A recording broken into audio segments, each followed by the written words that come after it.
Nuestra Señora de Guadalupe, conocida comúnmente como la Virgen de Guadalupe, es una aparición mariana de la Iglesia Católica de origen mexicano, cuya imagen tiene su principal centro de culto en la Basílica de Guadalupe, ubicada en las faldas del Cerro del Tepeyac, en el norte de la Ciudad de México. De acuerdo al relato guadalupano conocido como Nican Mopoa, 1556, que narra que tras la primera aparición, la Virgen ordenó a Juan Diego que se presentara ante el primer obispo de México, Juan de Zumárraga, para decirle que le erigieran un templo, el cual recogió la tradición oral mexicana y lo descrito por otros documentos históricos como el Códice Escalada, 1548, el Nican Motecpana, 1590, Nican Tlantica, el Hueytlamauizoltica, 1649, y otros documentos. María, la Madre de Jesús, se apareció en 4 ocasiones al indígena chichimeca Juan Diego Coatlatoatzin en el Cerro del Tepeyac, y en una ocasión a Juan Bernardino, tío de Juan Diego. El obispo Juan de Zumárraga pidió una prueba a Juan Diego,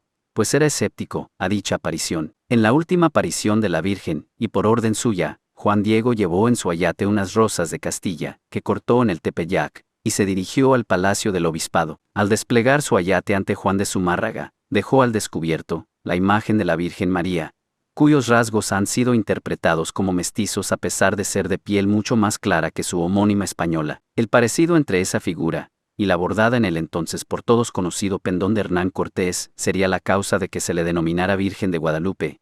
4. Según el Nican Mopoa, texto hagiográfico publicado en el siglo V. 5. Las apariciones tuvieron lugar en 1531, ocurriendo la cuarta el 12 de diciembre de ese mismo año. La fuente más importante que las relata fue el mismo Juan Diego, que habría contado todo lo que había acontecido. Posteriormente esta tradición oral fue recogida en un escrito con sonido náhuatl, pero con caracteres latinos. Este escrito es llamado el Nican Mopoa, y es atribuido al indígena Antonio Valeriano. Posteriormente, en 1648, es publicado el libro Imagen de la Virgen María Madre de Dios de Guadalupe por el presbítero Miguel Sánchez, contribuyendo a recopilar todo lo que se sabía en la época sobre la devoción guadalupana. Según diversos investigadores, el culto guadalupano es una de las creencias más históricamente arraigadas en el actual México, y parte de su identidad, y ha estado presente en el desarrollo como país desde el siglo XV chica, y 8, incluso en sus procesos sociales más importantes como la independencia de México, la de Reforma, la Revolución Mexicana, y en la sociedad mexicana actual, en donde cuenta con millones de fieles, algunos de ellos profesantes como guadalupanos sin ser necesariamente parte del catolicismo.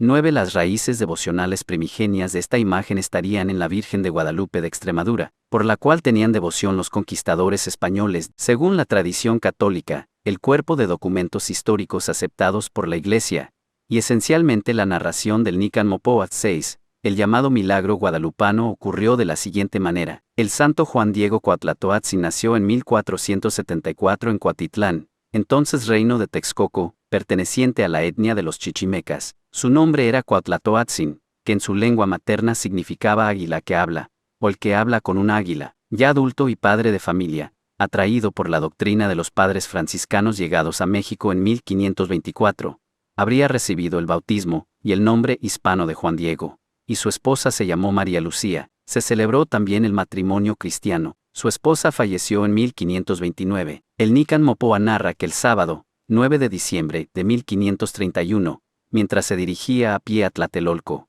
en un lugar denominado Tepeyac, tuvo lugar la primera aparición de la Virgen María, que se le presentó como la perfecta siempre Virgen Santa María, Madre del Dios verdadero. La Virgen le encargó que en su nombre pidiese al obispo capitalino, el franciscano Juan de Zumárraga, la construcción de una iglesia en el lugar de la aparición. Como el obispo no aceptó la idea, Juan Diego volvió a ver a la Virgen ese mismo día, y ella le pidió que insistiese. Segunda aparición. Al día siguiente, domingo 10, Juan Diego volvió a encontrar al prelado, quien lo examinó en la doctrina cristiana, y le pidió pruebas objetivas en confirmación del prodigio. Ese mismo día tuvo lugar la tercera aparición, en la cual la Virgen María mandó entonces a Juan Diego que al día siguiente, lunes 11, fuera a verla para que le diera la señal que haría que le creyera. El día lunes 11 Juan Diego no fue al Tepeyac, porque halló a su tío Juan Bernardino enfermo. Su tío le pidió a Juan Diego que al día siguiente fuera a Tlatelolco en busca de un confesor, pues estaba seguro de que iba a morir. Juan Diego obedeció, y salió muy de mañana, el día martes 12 de diciembre de 1531, pero recordando que la Virgen lo tenía citado,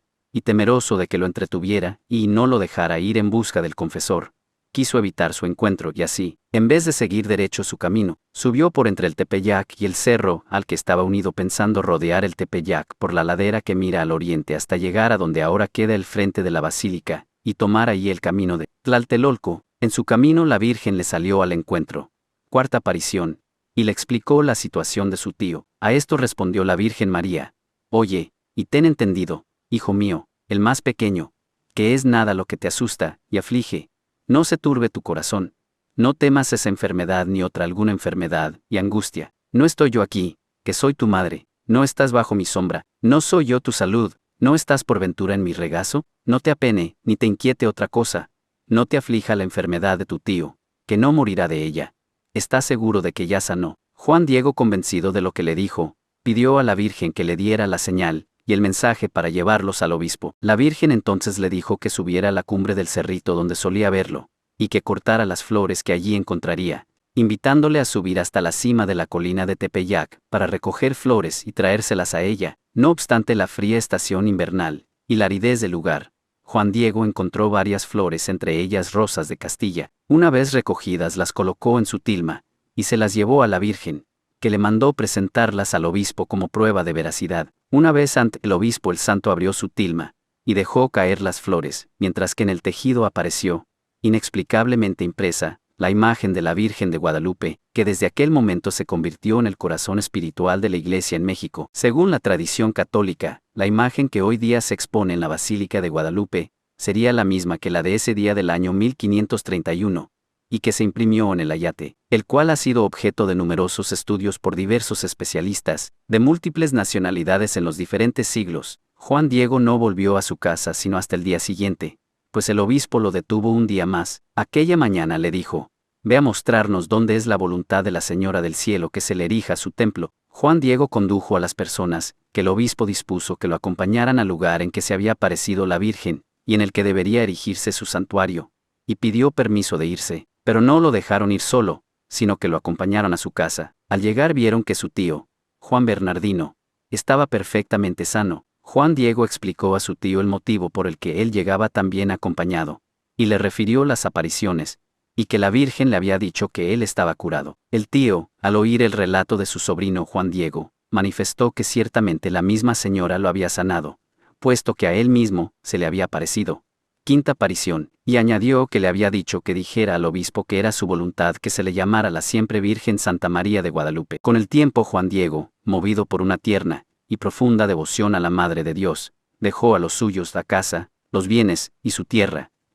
Con el permiso del obispo, pasó a vivir en una pobre casa junto al templo de la Señora del Cielo. Su preocupación era la limpieza de la capilla y la acogida de los peregrinos que visitaban el pequeño oratorio, hoy transformado en basílica, símbolo elocuente de la devoción mariana de los mexicanos a la Virgen de Guadalupe. Juan Diego Cuauhtlatoatzin, laico fiel a la gracia divina, gozó de tan alta estima entre sus contemporáneos que estos acostumbraban decir a sus hijos: que Dios os haga como Juan Diego. Juan Diego murió en 1548, con fama de santidad. Su memoria, siempre unida al hecho de la aparición de la Virgen de Guadalupe, atravesó los siglos, alcanzando América, Europa y Asia. En el contexto de la Reconquista española, dos fueron las imágenes que adquirieron notoriedad, como parte de este movimiento social, político y religioso en parte del actual territorio de España: Santiago, incluso su advocación de Matamoros, y la Virgen de Guadalupe, Extremadura, España, teniendo una importante presencia en la naciente hispanidad.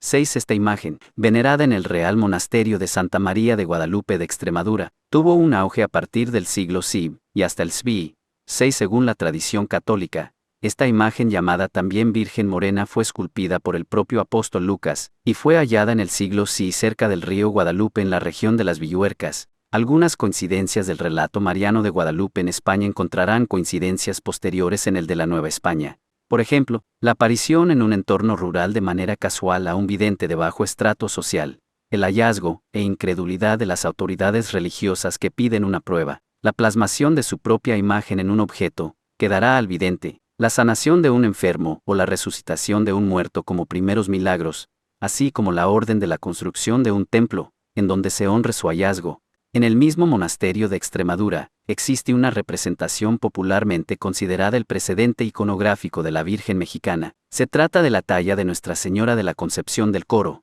o Virgen del Coro, por estar situada en el testero del coro del citado recinto monacal. Muy probablemente la imagen mexicana de Guadalupe influyó iconográficamente en la imagen de Nuestra Señora de la Concepción del Coro, y no al revés, como algunos otros autores habían sostenido.